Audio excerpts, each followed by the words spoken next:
TV के सभी दर्शकों को मेरा यानी हर्षवर्धन सिंह का सादर नमस्कार। हर बार की तरह मैं एक बार फिर आपके सामने मौजूद हूँ, केवल अकेला नहीं, एक बहुत बड़ी शख्सियत के साथ, क्योंकि जैसा मैंने आपसे शुरुआत में वादा किया था, आने वाले समय में जो भी लोग अपने क्षेत्रों में बड़ा-बड़ा काम कर रहे हैं, बड़ा जब मैं कहता हूँ तो व्यक्तित्व से बड़ा नहीं, उसके प्रभाव से बड़ा काम। आज मेरे साथ बैठे हैं प्रतीक त्रिवेदी साहब, जर्नलिज्म के फील्ड से आते हैं और आप उनको जानते हैं। डेली शाम को वो आपके ड्राइंग रूम में होते हैं आपके साथ भैया जी कहीं लेकर। आज हमारे साथ हैं, बात करने की कोशिश करेंगे। बहुत-बहुत स्वागत है आपका। Thank you so much Yashvardhan, आप बहुत अच्छा बोलते हैं, धारा प्रभा बोलते हैं। पहले तो शुभकामनाएं आपको। और आपके पाजी का नाम क्या है? केसर जी, बहुत बहुत केसर सिंह गढ़वाल साहब, आपको भी बहुत बहुत शुक्रिया, थैंक यू सो मच। सवाल आपका ये था कि सवाल था ही नहीं, तो सवाल पूछिए फिर। तो सवाल के तौर पे अगर मैं आपसे कुछ भी पूछने से पहले मैं वो चीज़ अगर समझने की कोशिश करूं, क्योंकि हमारे शो का नाम है भैया जी का हिंद। आंचलिक भाषा का प्रयोग, जैसा भी धारा प्रवाह की बात आपने करी, अभी तक भाषा के ऊपर बहुत लड़ाइयाँ हुई हैं कि भाषा की शुद्धता के साथ जाना चाहिए, भाषा की प्रासंगिकता के साथ जाना चाहिए, जो समझ में आती है।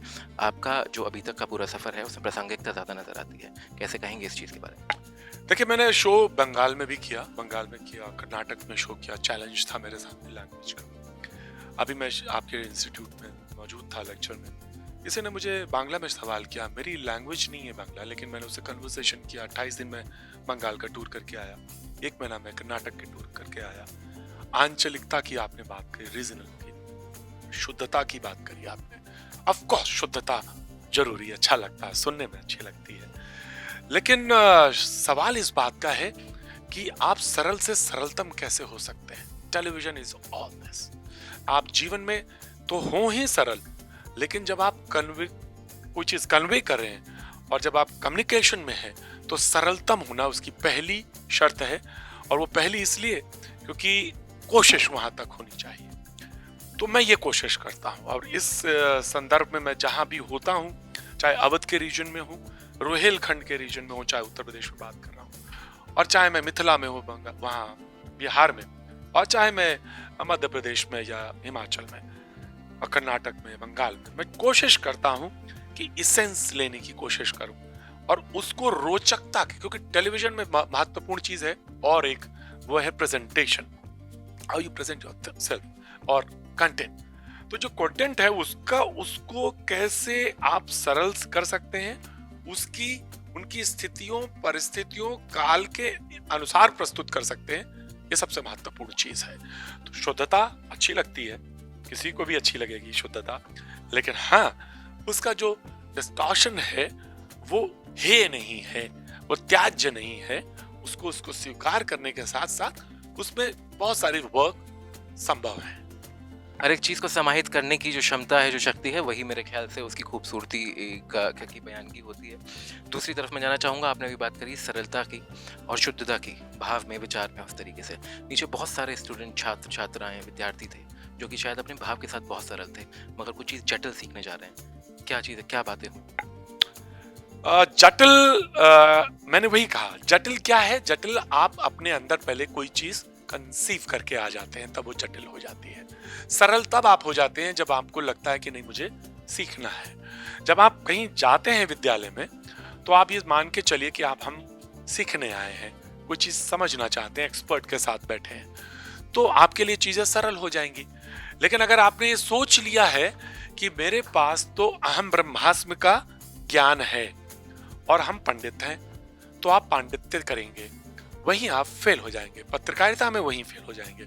पत्रकारिता में सबसे पहला नियम यह है कि कुरेदना इन द सेंस कि आदमी के सामने वो चीज परोस देना जो उसके मन में है, और वो तभी होगा जब आपके पास ऑब्जर्वेशन की स्किल होगी। ऑब्जर्वेशन वहां तक जिसमें आप उसको पढ़ सकें। तो आप अगर कोई कंसीव नोटेशन लेकर चले हैं कि नहीं, अहम ब्रह्मास्म है तो वही मैं ही ब्रह्म हूं, तो आप जटिल होंगे। लेकिन अगर आपने ये सोच लिया है कि मुझे नदी नहीं, नदी की धार की तरह बहना है, तो आप सफल ही नहीं, सफलतम व्यक्तियों में गिने जाएंगे। और सिर्फ पत्रकारिता में नियम नहीं लागू होता ईश्वरधन, ये व्यापार में भी लागू होता है और नौकरी में भी लागू होता है। अमूमन बॉसेस उनसे ज्यादा प्रसन्न रहते हैं। मुझे किसी एक व्यक्ति ने कहा, फिल्म इंडस्ट्री के थे, 60s और 70s के, मैं उनका नाम ले लेता, मरहूम रवि जी का, संगीत का, एक फिल्म इंडस्ट्री में, एक फिल्म पार्टी में मुझे मिल गए। मैंने उनसे पूछा कि अब तो काम नहीं होगा आपके पास, 80s में थे वो। बोले नहीं नहीं प्रतीक, मैं काम कर रहा हूं अभी। और वो रवि, वो मैं आपके लिए बता दूं कि आप 60 और 70 के 10 गाने चुनिए भैया, मेरे राखी के बंधन, मेरे देश की धरती, यू नेम एनी 6 सॉन्ग्स उन्हीं के हैं, मोहम्मद रफी और रवि के। तो उन्होंने मुझसे कहा कि नहीं, मैं अभी मलयाली फिल्म इंडस्ट्री में काम कर रहा हूं। तो उन्होंने मुझे एक बात कही कि विनम्र होना ना प्रतीक पहली शर्त है, और आपको बहुत दूर तक ले जाती है। तो अगर आप ये सोच के बैठे कि नहीं मुझे तो सब आता है, तो जो नीचे स्टूडेंट है उनके लिए वो जटिल है। और किसी ने ये सोच के चला कि नहीं हमें तो यशवर्धन जैसा बनना है, जिससे सीखना है सब कुछ, जिसे समझना है सब कुछ, उसके लिए सब सरल है। इस पूरी बातचीत के बाद ऐसा आमतौर पर आपको पता है, बताने की ज़रूरत है नहीं कि क्लोजिंग होती है, हमें बताना होता है जो पूरी बात हुई उस बातचीत में से एक सार निकाल कर। मगर मैं उस सार की जगह आज वो सरलता परोसना चाहूँगा अपने दर्शकों को कि किसी भी दिशा में, किसी भी दशा में, कहीं पर भी, किसी भी परिस्थिति में, किसी भी स्थिति में आप रहें, वो सरलता का भाव, सौम्यता का भाव, ज़मीन से जुड़े रहने का भाव आपको बहुत ज़्यादा आगे तक लेकर जाता है, क्योंकि पैर जब ज़मीन पर होते हैं तभी आप आगे की तरफ चलते हैं, और वरना उड़ते लगते हैं। जीवन में लागू होता है, जीवन में आज मैं आपकी तरह से क्लोजिंग कर सकता हूं। जीवन में ये लागू होता है कि आप सरल हैं तो दूर तलक जाएंगे। आप में अंदर आपने कोई आइडिया कंसीव कर लिया और आपने अपने को कॉम्प्लेक्स कर लिया, तो आप समझ ही नहीं पाएंगे। और आइडिया वो जो समझ में आ जाए, जो बहुत दूर तलक चला जाए। आप पेंटिंग बना दें, अच्छी बात है, बहुत बढ़िया बात है, फोटोग्राफ खींच दें, कभी कभी एक्सक्लूसिव करी जाती, खींची जाती किसी के लिए, कुछ आम समझ में भी आ जाती हैं। लेकिन सच तो यह है कि सरलतम होने की भावविधि पत्रकारिता है, और उसी में डूब के किया जाता है, किनारे बैठ के नहीं।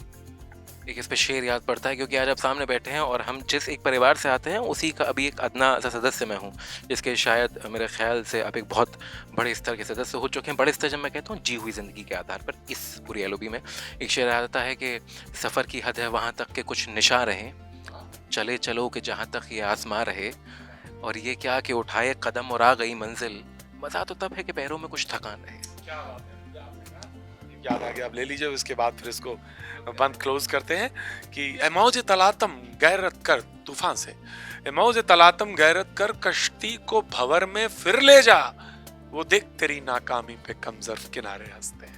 बहुत बहुत शुक्रिया, थैंक यू सो मच। बिल्कुल, बहुत बहुत शुक्रिया आपका समय देने के लिए, बात करने के लिए, और उस सरलता को सबके सामने परोसने के लिए। बहुत बहुत धन्यवाद आपका एमएसटीवी के साथ जुड़ने के लिए।